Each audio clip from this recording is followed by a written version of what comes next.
Good morning. Our country is facing a crisis of historic proportions. Today marks the one-year anniversary of the first presumptive case of COVID-19 in Canada. Since then, nearly 20,000 Canadians have died of COVID-19. Aujourd'hui marque un an depuis le premier cas présumé de COVID au Canada. Depuis, 10% de nos citoyens ont perdu leur emploi et des milliers d'entreprises ont fermé. Canadians are also facing a range of pandemic side effects. Some 2/5 of Canadian workers are worried about their colleagues' mental health. Thousands of cancer operations have been delayed, and millions of people have lost their jobs. Many have gone without seeing their families for months at a time. La pandémie cause de nombreux effets secondaires. Les problèmes de santé mentale deviennent plus gros tous les jours, et les familles sont laissées à elles-mêmes pour éduquer leurs enfants à la maison. There is one key to protecting Canadians, and that's ensuring a smooth vaccine rollout. Conservatives want the government to succeed. Our nation depends on it. The ability for our country to rebuild our economy, to get Canadians back to work in every sector and in every region, depends on a smooth vaccine rollout.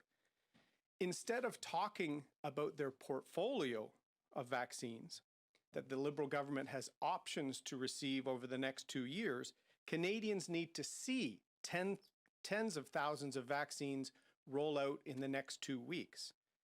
La clé pour remettre notre pays sur les rails, c'est les vaccins. On a besoin d'un gouvernement fiable. La vérité, c'est que l'on a une pénurie de vaccins maintenant. Ce Premier ministre a des belles paroles, mais dans les faits, on va recevoir 0 vaccine Pfizer cette semaine. Unfortunately, despite the Prime Minister's assurances, the Pfizer vaccine delivery is now in jeopardy. Premiers report they have run out of vaccines. This week, Canada will receive 0 vaccines. Next week, according to the revised schedule, Canada will receive less than a third of the planned number of doses the government claimed would be coming. The following week, the revised schedule states the doses we will receive as unknown. Unknown means there is no real plan in place from this government. Between now and the middle of February, Canada was scheduled to receive almost 1 million vaccines. Instead, we will be receiving approximately 8% of that projection. We wish we could trust the Prime Minister, but this situation demands Parliament's urgent attention. On veut le succès de notre gouvernement, mais ce Premier ministre nous laisse tomber. Le plan libéral pour les vaccins doit être revu par tout le Parlement. Nous devons travailler ensemble. It is imperative we work together to improve the Liberal vaccine plan and get Canadians back to work. Today, the Conservatives are also asking for emergency debates on both the vaccine rollout and the cancellation of Keystone XL. The news of Keystone XL's cancellation is a devastating blow to Canada and especially thousands of families in Alberta. I spoke with the Prime Minister months ago and called on him to push a plan to advance North American energy security and independence. It was clear to me then, and it's clear to me now, he does not take this issue seriously. North America needs to align on trade, on security. We need to coordinate environmental policy and strategic industry collaboration to rebuild together after this pandemic. We must secure vaccines, we must secure jobs, and we must act now to secure our future. While Canada's Conservatives are committed to protecting jobs, it appears the Liberals are holding meetings to protect their own. With the return of the House of Commons, my Conservative team will relentlessly focus on the COVID-19 recovery, jobs, pushing wages up, and getting Canada's economy and finances back on track. The Liberals, by contrast, view this pandemic as an opportunity to experiment on risky, ideologically driven and unproven schemes involving the Canadian economy. They want to reimagine the economy, which means they decide which Canadians get jobs and which sectors are targeted for recovery. That reimagining exercise is a massive distraction from getting vaccines into the arms of Canadians and getting all Canadians back to work. Ce n'est pas le temps de faire des expérimentations avec notre économie. Ce n'est pas le moment de pousser une idéologie. On a besoin de vaccins pour mettre notre économie en marche.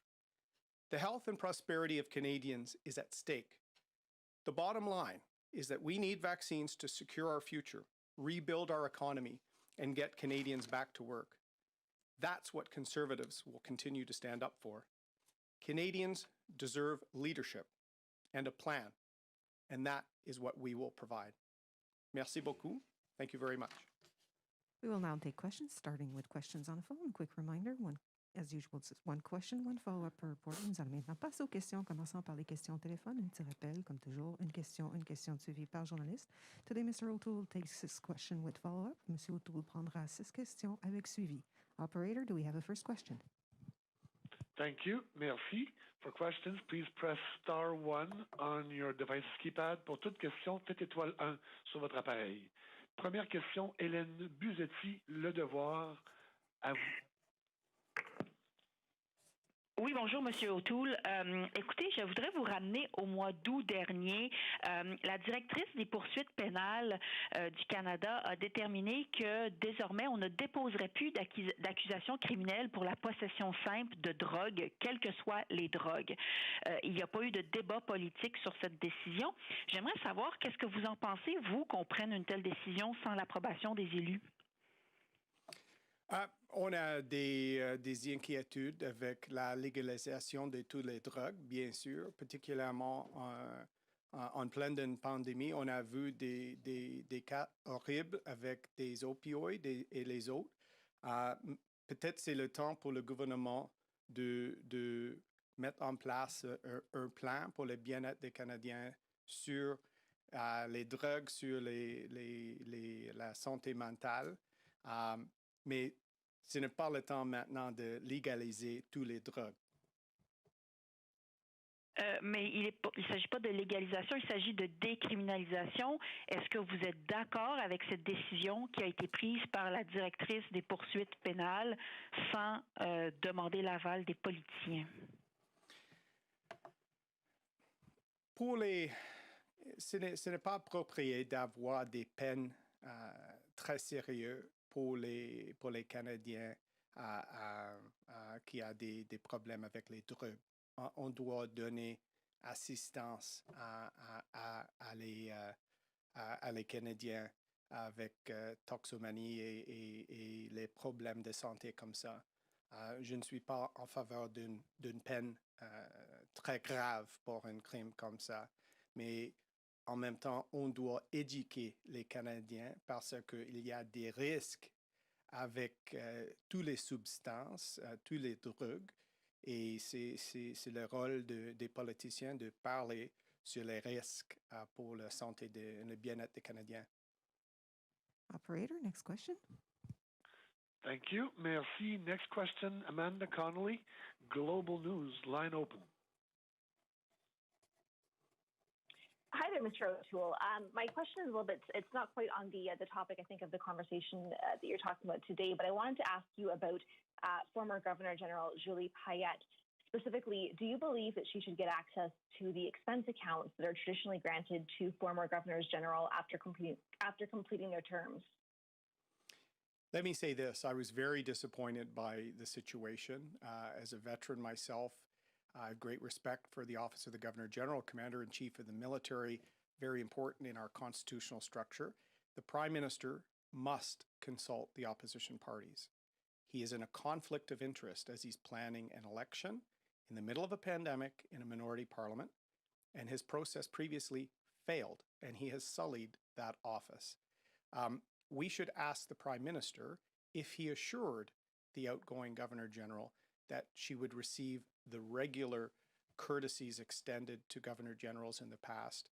It's not appropriate in a case where there's a a break in the assignment of the Governor General. But we do know the Prime Minister and his ministers met with her, and did he provide those assurances? That's a question for him. But absolutely, this is a small constitutional crisis caused by Mr. Trudeau's PMO. He must consult the other parties to show Canadians that there's an assurance that there's no politicization of this important role. I want to clarify that though, because I have heard your thoughts there before on the need for consultation, but specifically with regard to the expense account moving forward, do you want to see that her barred from accessing that, or do you believe that she should be allowed to access that? She resigned her role. She should not be able to access the normal courtesies provided to governors generals. Did Prime Minister Trudeau commit to her that she could? He is trying to save face for a failure on his part. The office, sadly, has been sullied. We are in a minority parliament. We had a very nonpartisan committee that looked at vice-regal appointments. He should go back to that, but at the bare minimum, he should consult other parties, and he should tell Canadians whether he guaranteed, as part of the deal for her to resign, whether he guaranteed her these funds and benefits. Opérateur, prochaine question. Thank you. Merci. Prochaine question. Christian Noël, Radio-Canada. À vous. Bonjour, M. O'Toole. Bon lundi, bonne rentrée. Merci. Pour ce qui est de Keystone XL, on comprend que c'est important pour les gens de l'Ouest. Et votre ami Jason Kenney, qui vous a appuyé lors de la course à la chefferie, voudrait voir des sanctions, des représailles contre les États-Unis. Est-ce que c'est votre position que le gouvernement Trudeau devrait prendre la voie des représailles et devrait prendre la voie dure envers M. Biden là-dessus? Merci, Christian. C'est la raison pour un débat d'urgence aujourd'hui. C'était une décision mauvaise par le nouveau président. J'ai eu une réunion avec le Premier ministre en novembre sur Keystone XL et nos relations avec les États-Unis. Malheureusement, M. Trudeau a toujours échappé le ballon avec les États-Unis, maintenant avec 3 présidents. Mais Keystone XL est un projet important pour tous les Canadiens. Il y a des emplois grâce à nos industries énergétiques dans toutes les provinces. Et particulièrement maintenant, en pleine d'une pandémie, on doit avoir un plan pour la relance économique. C'est important pour les projets d'une nation à l'autre pour le bien-être des Canadiens. The Prime Minister has now dropped the ball on 3 presidents. We failed each time. This time, with President Biden, on the very first day, a project critical to the national interest of Canadians was canceled. We've seen other instances of Canada failing on trade, on security, on the border under Prime Minister Trudeau. It's time for us to take this relationship seriously and advance our interests and advance the dialogue in a way that supports Canada and U.S. collaboration on energy independence, on security, on the environment, on a position towards China. This is why I called the Prime Minister last November. It's clear he had no plan then, and clear he has no plan now. That's why we're bringing the debate today. Merci. Donc, en suivi, si je comprends bien, vous n'êtes pas d'accord avec Jason Kenney qui voudrait des sanctions et des représailles. On doit examiner toutes les options parce que le gouvernement, M. Trudeau, a utilisé les sanctions, les tarifs après les tarifs sur l'acier et l'aluminium.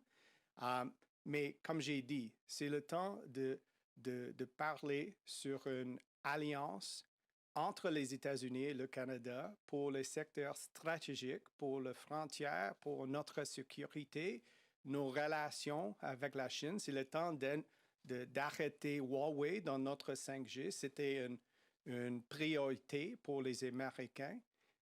On doit travailler en étroite collaboration pour la relance économique avec nos alliés, nos partenaires, particulièrement les États-Unis. Nous allons maintenant prendre des questions dans la salle. We'll now take questions from the room. Mackenzie? I'm Mr. O'Toole, Mackenzie Gray with CTV News. You were quite critical of the Prime Minister in your opening remarks about Pfizer not being able to get vaccines, but this seems to be a common problem across the world. The European plant that Pfizer has been giving Canadian vaccines from has been slowing down. Many other European allies are also having the same problems. What specifically do you want the Prime Minister to do? Because I didn't hear anything in your remarks that outlined a plan that the Conservatives would put in place instead.